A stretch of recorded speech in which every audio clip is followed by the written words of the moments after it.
Hi guys, all cargo logistic के Q4 के result आ चुके हैं। हम लोग Q4 के रिजल्ट के एनालिसिस करेंगे, कल के डेट में आए हैं और ये रिजल्ट आपके कंसोलिडेटेड रिजल्ट पे हम लोग बात करेंगे और ये लैक्स में है। चलिए गाइस देखते हैं कि रेवेन्यू का क्या हाल चाल है ऑल कार्गो लॉजिस्टिक के।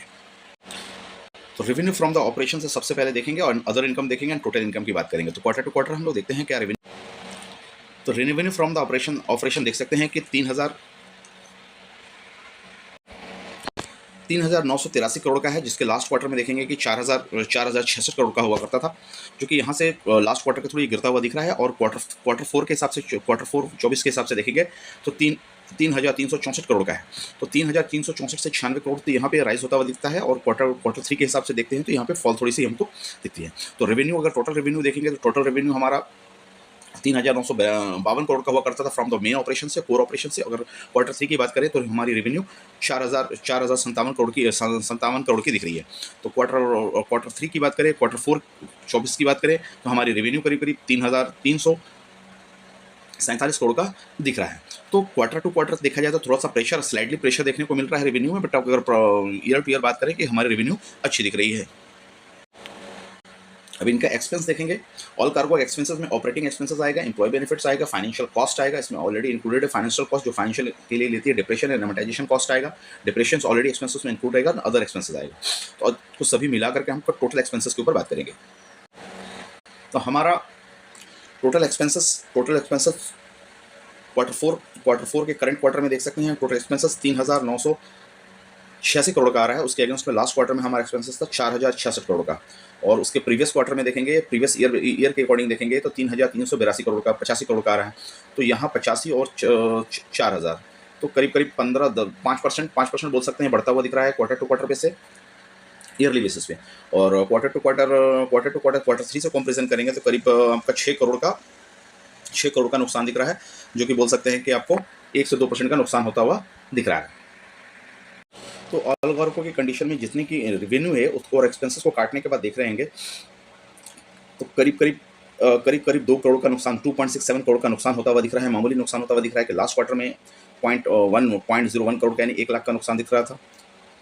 इसके प्रीवियस क्वार्टर में देख सकते हैं कि 21 करोड़ का नुकसान दिख रहा था। तो ये नुकसान वाली कंपनी, नुकसान वाले पोजीशन में इनको दिख रहा है ऑलरेडी। अच्छा, ईयर और ईयर भी देखिए कोई बेनिफिट, ईयर टू ईयर में करीब करीब आपका 13 करोड़ का फायदा हो रहा था। और लास्ट 2025 की अगर ओवरऑल कंसोलिडेटेड में बात करें तो यहाँ पे करीब 8 करोड़ का फायदा होता दिख रहा था। ईयर में थोड़ा सा प्रेशर कम है, बट तो quarter to quarter yearly basis पे प्रेशर देखने को मिल रहा है। तो प्रॉफिट बिफोर टैक्स की बात करें, प्रॉफिट बिफोर टैक्स में देखिए आते आते करीब 2.5 करोड़ के पॉजिटिव में ये कंपनी आ चुकी है अभी।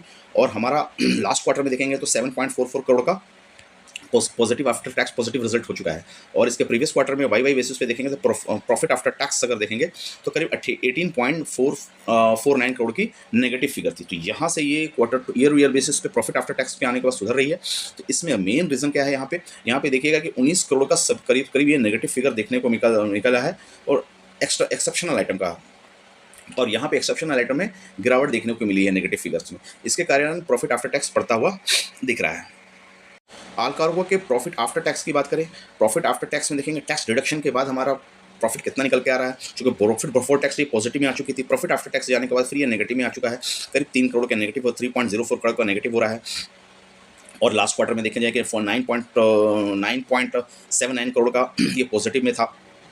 और वाई बेसिस पे देखेंगे तो 12.90 करोड़ का करीब नेगेटिव में था। तो वाई बेसिस में थे, प्रॉफिट आफ्टर टैक्स में देखेंगे कि थोड़ी सी सुधार होती हुई दिखी है, लेकिन ईयर बेस पे नुकसान होता हुआ दिख रहा है।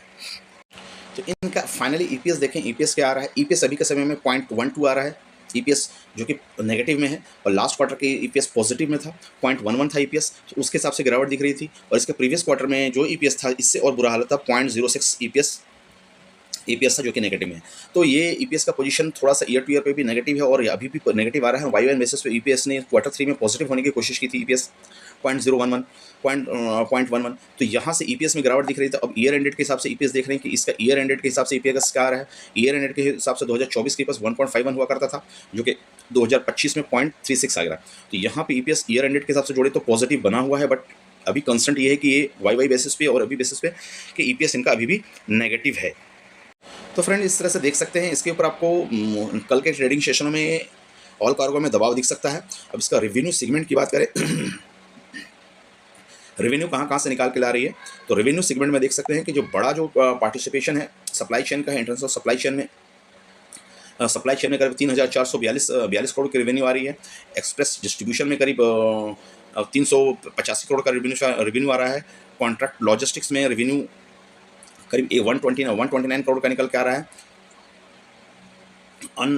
अनएलोकेट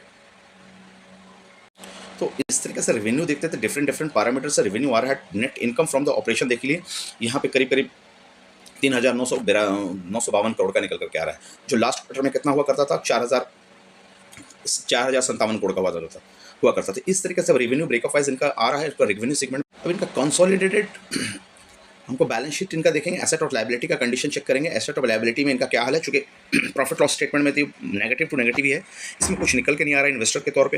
अगर आपके पास ये स्टॉक है, थोड़ा सा इसको डीप एनालाइज करना पड़ेगा इनके बैलेंस शीट के पॉइंट ऑफ व्यू से। बैलेंस शीट में हमका total current asset, non current asset और करंट एसेट की बात करेंगे। तो इनका नॉन करंट एसेट देखें तो नॉन करंट एसेट में अगर हम थोड़ी सी नज़र डालेंगे तो ये करीब आपको गिरता हुआ दिख रहा है नॉन करंट एसेट इसका, ऑल कार्गो का। लास्ट क्वार्टर में करीब 3,545 करोड़ का हुआ करता था, जो कि अभी आकर के 3,514 करोड़ हो गया। 45 से 14 स्लाइडली गिरता हुआ दिख रहा है नॉन करंट एसेट। अब इसकी करंट एसेट देखिए, तो करंट एसेट इसका देखेंगे तो 3,773 करोड़ का हुआ करता था, जो कि अभी 3,084 करोड़ का है। तो 3,773 और 84 तो स्लाइडली बढ़ता हुआ दिख रहा है करंट एसेट।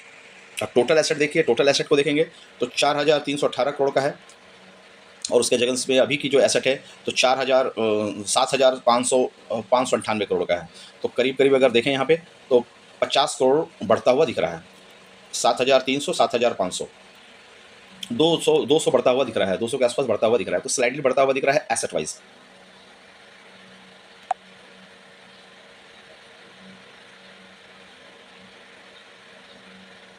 देन इक्विटी का पोजीशन देखें, equity and asset is equal to equity and liability, ठीक है।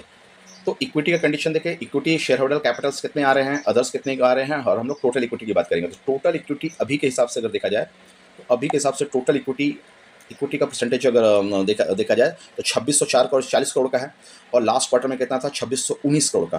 तो बोल सकते हैं कि 19, 20, 40, 20 करोड़ का थोड़ा स्लाइडली बढ़ता हुआ दिख रहा है अभी के कंडीशन में इक्विटी का कंडीशन। लायबिलिटी की तरफ आए, नॉन करंट एसेट और लायबिलिटी में हम लोग लायबिलिटी चेक करेंगे तो लास्ट क्वार्टर की जो लायबिलिटी थी तो करीब अगर लास्ट क्वार्टर की लायबिलिटी 1215 करोड़ की हुआ करती थी, जो कि अभी घट करके लायबिलिटी इनकी देखेंगे तो घट करके लायबिलिटी 858 करोड़ की हो गई है। तो 858 करोड़ की करीब बोल सकते हैं कि 350 करोड़ की लायबिलिटी इनकी घटी है। करंट लायबिलिटी अभी देखेंगे तो करंट लायबिलिटी का क्या पोजीशन है, तो करंट लायबिलिटी अगर देखेंगे तो ये हमारा करीब निकल करके आ रहा है 3483 करोड़ का हुआ करता था 2024 में, और 2025 में अभी के करंट सेशन में हमारी लायबिलिटी 4100 करोड़ की है। तो 3483 और 4100 करीब 600 करोड़ हम बोल सकते हैं। तो यहाँ पे हमारी बड़ी है करंट लायबिलिटी। करंट लायबिलिटी का वाई एंड वाई बेसिस पे बढ़ना थोड़ा सा प्रेशर आपको जनरेट करेगा। तो अब ये टोटल देख सकते हैं, टोटल लायबिलिटी कितनी है, टोटल करंट लायबिलिटी और आपका करंट एसेट को जोड़ दें तो टोटल लायबिलिटी अगर निकल करके आता है हमारा, टोटल लायबिलिटी के हिसाब से देखेंगे तो हमारा 7,318 करोड़ का हुआ करता था, जो कि टोटल लायबिलिटी हमारी बढ़ गई है 7,598 करोड़ का। तो 7,300, 7,500 मतलब 600 करोड़ बोल सकते हैं, 7,600, तो 300 करोड़ की लायबिलिटी हमारी बढ़ती हुई दिख रही है। तो अब इनका एसेट वाइज, चूंकि एसेट बेस्ड कंपनी है तो एसेट वाइज क्वालिटी देखना।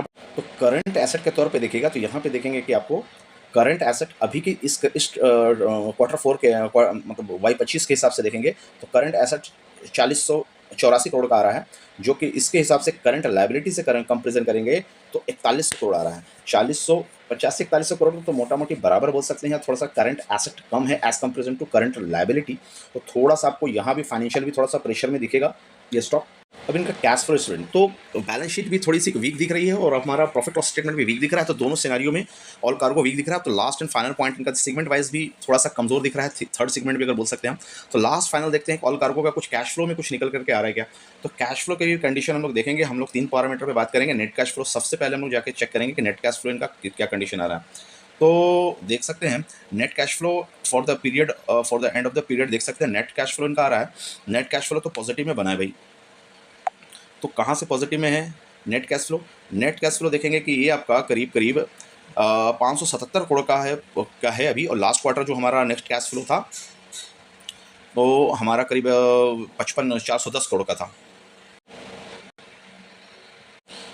कैश फ्रॉम द ऑपरेशन देखेंगे, cash from the net cash from the operation activity, तो ये करीब करीब अगर अगर इनको एनालाइज करें तो 261 करोड़ का है। लास्ट क्वार्टर में net cash flow from the operation negative में था 145 करोड़ का, तो 145 नेगेटिव 161 पॉजिटिव, तो यहाँ पे बोल सकते हैं net cash flow from the operation में ये कंपनी थोड़ी सी अच्छी दिख रही है इस point. Cash flow from the investing activity से देखेंगे तो cash flow from the investing activity 81 crore का भी, 81.55 करोड़ का आ रहा है, जो लास्ट क्वार्टर में ये भी इन्वेस्टिंग से भी कैश फ्लो जो कि पॉजिटिव आ रहा था, यहाँ पर भी आपको इन्वेस्ट करके भी पैसा नहीं बना पा रही थी और ये नेगेटिव आ रहा था करीब करीब 324 करोड़ रुपया, 324 करोड़ का नेगेटिव फिगर आ रहा था। तो ये भी एक पॉइंट इसके लिए अच्छी साबित होती है। पॉइंट नंबर ये भी cash flow from the financing activity, चलिए इसमें नेगेटिव होगा क्योंकि पिछले क्वार्टर में भी नेगेटिव था फाइनेंशियल एक्टिविटी, लेकिन पिछले बार से अभी ये फाइनेंशियल एक्टिविटी में नेगेटिवेशन ज़्यादा है। तो पिछले बार कितना था, 46 करोड़ का हुआ करता था, जो कि अभी आपका 187 करोड़ का फाइनेंशियल एक्टिविटी से हमारा कैश फ्लो नेगेटिव में आ गया। तो टोटल कैश फ्लो को जोड़ देंगे तो 2 पॉजिटिव फिगर मिला और एक नेगेटिव फिगर मिला है, तो टोटल नेट कैश फ्लो हमारा आ जाएगा। नेट कैश फ्लो 155 करोड़ का पॉजिटिव निकल के आ रहा है, जो लास्ट क्वार्टर में 116 करोड़ का नेगेटिव फिगर था, तो भारी सुधार होता हुआ कैश फ्लो में दिख रहा है।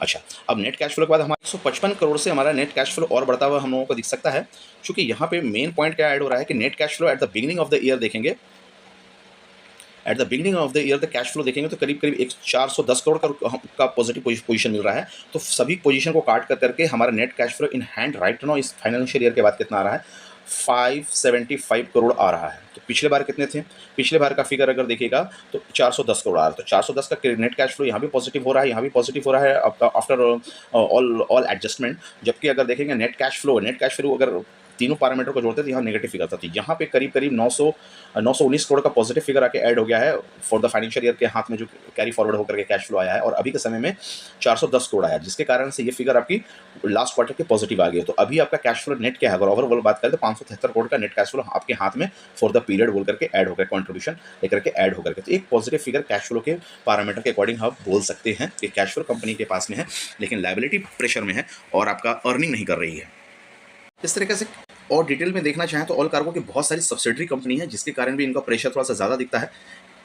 करीब वो सब्सिडरी कंपनियों का लिस्ट आप देखेंगे तो बहुत लंबी लिस्ट है, करीब 76 सब्सिडरी कंपनी इनकी आ रही है, जिनके कारण का थोड़ा सा प्रेशर ऑल कार्गो पे दिखेगा। इसके कारण हम देखेंगे थोड़ा सा इनका हम और चेक करना चाहेंगे। जिनके पास भी ये स्टॉक हो, थोड़ी सी डिटेल में जो समझना चाहते हो, थोड़ा सा पेशेंस बना के इस वीडियो में रह सकते हैं। लाइक करें, कमेंट करें और शेयर करें करना ना भूलें। अब यहाँ पे हम लोग थोड़ा सा ओवरव्यू डालेंगे इनके स्टैंडअलोन स्टेटमेंट पे। स्टैंडअलोन का पोजीशन क्या आ रहा है, स्टैंडअलोन में क्या थोड़ा सा प्रेशर कम है कंसोलिडेटेड के अलावा, यानी इनकी सपोर्टिंग कंपनियाँ कैसी कर रही हैं। तो कंसोलिडेटेड में हम लोग देखेंगे, सिर्फ इनके ऊपर डायरेक्ट जाएंगे ईपीएस में। देखिए यहाँ हमारा ईपीएस नेगेटिव था, 0.06 का पॉजिटिव में ईपीएस है। तो यहाँ पे देखेंगे, हाँ यस, जो कि मैं बात कहना चाह रहा था कि ईपीएस अर्निंग पर शेयर देखेंगे तो लास्ट क्वार्टर के हिसाब से कंसोलिडेटेड पे जाएंगे 0.06 का पॉजिटिव है, लास्ट क्वार्टर में 0.36 का पॉजिटिव था, इसके प्रीवियस क्वार्टर में 0.13 का नेगेटिव था। तो ये इंडिविजुअल थोड़ी सी अच्छी कर रही है, और अगर सेपरेट देखेंगे तो ये प्रेशर में दिख रही है। और ईयर एंडेड पे देखेंगे तो इनका ईपीएस 0.207 का था, जो कि 0.83 का होकर के आ गया है। तो ओवरऑल व्यू अगर ऑल कार्गो के ऊपर देखें सर, तो हम लोग को देखने को जो मिल रहा है, थोड़ा प्रेशर में कंपनी कुछ सालों से दिख रही है, और इनका ईपीएस भी इरोड हो रहा है, और अर्निंग में प्रॉफिट नहीं आ रही है। सेल कर रही है, एक बड़ी कंपनी है, सेल कर रही है, सेल के साथ इसका अर्निंग नहीं आ रहा है। अर्निंग हमेशा क्वार्टर टू क्वार्टर नेगेटिव आ रहा है, जिसके ये स्टॉक्स जब से स्प्लिट हुई 80 रुपये के पास से, तो वो अभी 30 से 35 रुपये जा चुकी है, एंड 60-70% स्टॉक ये गिर चुका है। तो अब ये कहानी यहाँ पे है कि ये पोजीशन तो ऐड करने लायक नहीं है, तो अपने फाइनेंशियल एडवाइजर से ज़रूर पूछें। लेकिन ये है कि इसको वेट एंड वॉच कर सकते हैं, कल के ट्रेडिंग सेशन में इसमें भारी गिरावट देखने को मिल सकती है। लेकिन इसमें सिर्फ एक ही पॉइंट जो सपोर्ट कर रहा है वो इसका कैश फ्लो है, कैश फ्लो थोड़ी सपोर्ट कर रहा है। और मेन हम लोग देखें कि इनका स्टैंडअलोन में थोड़ा सा ठीक ठाक रिजल्ट है, बट अगर ओवरऑल बात करें इनके स्टेटमेंट के अकॉर्डिंग इनका कंसोलिडेटेड रिजल्ट तो हायर प्रेशर में दिख रहा है। प्रेशर का कारण वही है कि इनके बहुत सारी सब्सिडरी कंपनियां हैं कि जो अच्छी परफॉर्मेंस नहीं दे रही, तो ओवरऑल इनका प्रेशर में दिख रहा है। तो चलिए फ्रेंड्स, मिलते हैं। आप लोगों के पास स्टॉक होगा तो ऑल कार्गो को बता सकते हैं कितने स्टॉक और डिटेल स्टडी चाहिए इसके ऊपर में, फंडामेंटल एंड टेक्निकल का कॉम्बो, तो आप इसमें कमेंट्स कीजिए। थैंक यू फ्रेंड्स, मिलते हैं अगले वीडियो में। Bye bye.